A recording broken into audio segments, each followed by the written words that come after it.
اب ہم آتے ہیں اس حدیث کی طرف جو علماء فتوے کے اندر لکھتے ہیں.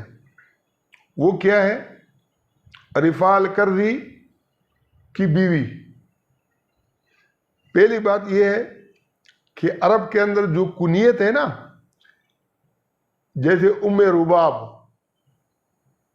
رباب کی ماں، ام کلثوم بنت خولہ بنت ثعلبہ، شوہر کی طرف منسوب نہیں کرتے ہیں. جیسے ہم کہتے ہیں نا کہ عائشہ منور، سید منور حسن کی بیوی عائشہ منور، کلثوم نواز. جس شخص کی بیوی ہوتی ہے وہ جو شوہر ہوتا ہے اس کی طرف اس کی کیا ہوتی ہے؟ نسبت ہوتی ہے. تو عرب کے اندر یہ تصور نہیں تھا. عرب کے اندر تصور کیا تھا کہ جو بیٹی ہوتی تھی وہ کس کی طرف منسوب ہوتی تھی؟ باپ کی طرف. شادی ہونے کے بعد بھی جو ہے نا وہ جو سورہ مجادلہ کے اندر خولہ بنت ثعلبہ، ثعلبہ اس کے باپ کا نام تھا، بنت بیٹی. تو شوہر کی طرف اس کی نسبت، یہ رفاع القرظی کی جو بیوی ہے یہ تو اس کی بیوی تھی نہیں. یہ رفاع القرظی کی بیوی، چونکہ جو ہمارے جو یہ سیاستہ لکھنے والے جو 6 کتابیں جنہوں نے لکھی تھے، یہ سب کے سب کیا تھے؟ اس وقت ایران جو ہے نا، جو موجودہ جو ہے نا جو ایشیا سے، یہ روس سے جو آزاد ہونے والی ریاست ہے، ازبکستان، کرغزستان وغیرہ، یہ بھی اس وقت پارس کا حصہ تھے. یہ سارے عجمی تھے. بخارا بھی، نیشاپور بھی اس کا حصہ تھا، بخارا بھی، سمرقند بھی، یہ سب کے سب یہ اس کا حصہ تھا. تو یہ عجمی تھے. تو عجم کے اندر اب وہ رفاع القرظی کی بیوی کے نام سے اگر انہوں نے کیا ہو تو یہ ان عجمیوں کی غلطی ہے. یہ تو عبد الرحمن بن زبیر کی بیوی تھی، اس کے شوہر تو اس کا وہ تھا. اب بخاری کی دوسری روایت کے اندر آتا ہے کہ اس کے شوہر نے اس کو اتنا مارا تھا کہ حضرت عائشہ صدیقہ رضی اللہ عنہ کو اس نے اپنے اندرون زخم دکھائے. مار سے اس کے جسم کے اوپر نیل پڑے ہوئے تھے، اور حضرت عائشہ نے فرمایا کہ میں نے آج تک اتنی سخت مار کسی عورت کی نہیں دیکھی ہے جس کو اتنی مار پڑی ہو.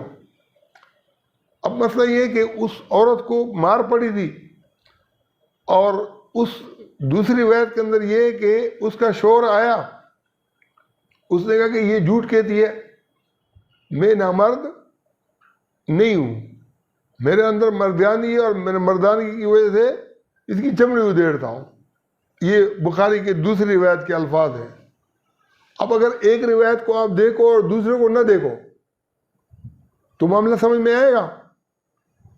تو بخاری کی روایت کے اندر جہاں یہ ہے کہ ایک ساتھ نہیں 3 طلاقیں دی تھی، تو دوسری روایت کے اندر وضاحت ہے کہ یہ 3 طلاقیں الگ الگ مراحل میں دی تھی رفاع نے، اور پھر خالی طلاقیں نہیں دی تھی، بلکہ طلاق کے بعد وہ کسی اور سے شادی بھی کر چکی تھی. وہ تو کسی اور کی بیوی تھی. اب اگر کسی اور کی بیوی تھی تو اگر اس نے جو ہے نا یہ کہا ہے کہ میں رفاع کے پاس لوٹنا چاہتی ہوں، تو رفاع نے تو جس طریقے سے رخصت کیا تھا تو رسول اللہ صلی اللہ علیہ وسلم کو معلوم ہوگا کہ وہ تو واپس لے گا بھی نہیں.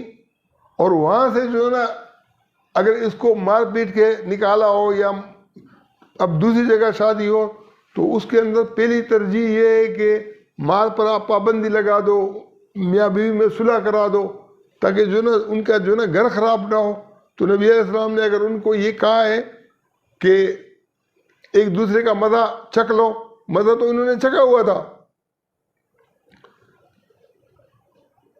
اگر ہم یہ مان لیں کہ یہ جو پہلی بات تو یہ کہ مولوی اس کے اندر خیانت کیا کرتے ہیں کہ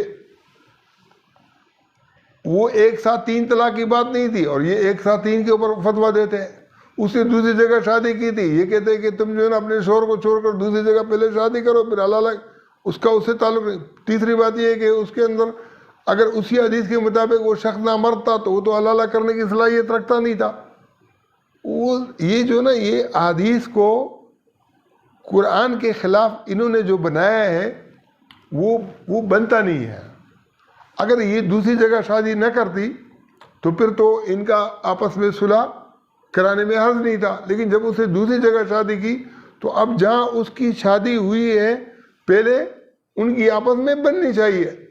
اگر اس کو رات کو مارا پیٹا ہو اور یہ دوڑ کے آئی ہو اپنے شوہر کے پاس کہ بھئی مجھے جو ہے نا اس نے یہ نامرد ہے مجھے جان چھڑانی ہے اسے, تو نبی صاحب نے اس میں صلح کرائی ہوگی.